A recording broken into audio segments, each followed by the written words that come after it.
Digital معیشت کی جانب بڑھتے قدم جی ایچ کیو میں فیلڈ مارشل عاصم منیر کی بلال بن ثاقب سے اعلیٰ سطح کی ملاقات ہوئی۔ نوجوانوں کو بلاک چین، کرپٹو اور مصنوعی ذہانت کے ذریعے بااختیار بنانے کے عزم کا اظہار کیا گیا۔ عالمی ڈیجیٹل معیشت میں پاکستان کا فعال کردار یقینی بنانے پر زور دیا گیا۔ ڈیجیٹل معیشت میں ترقی کا سفر جی ایچ کیو میں army chief field marshal Asim Munir اور بلال بن ثاقب کی اعلیٰ سطح کی ملاقات ہوئی، جس میں نوجوانوں کو بلاک چین، کرپٹو اور مصنوعی ذہانت کے ذریعے بااختیار بنانے کا عزم کیا گیا۔ بات چیت میں بلال بن ثاقب نے عالمی سطح پر کرپٹو بلاک چین میں پاکستان کی پیش رفت سے آگاہ کیا۔ فیصلہ ہوا نوجوانوں اور اسٹارٹ اپس کو بلاک چین حل تیار کرنے کے لیے سہولت فراہم کی جائے گی۔ بلال بن ثاقب نے بتایا کہ کرپٹو میں پاکستان کا سالانہ تجارتی حجم 300 ارب ڈالر سے زائد ہے۔ پاکستان دنیا بھر میں کرپٹو اپنانے والے سر فہرست 5 ممالک میں شامل ہے۔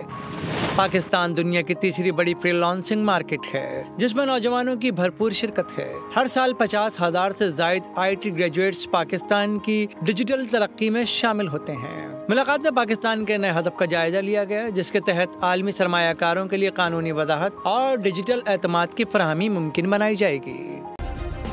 سبسکرائب کریں اور بیل دبائیں تاکہ کوئی خبر رہ نہ جائے۔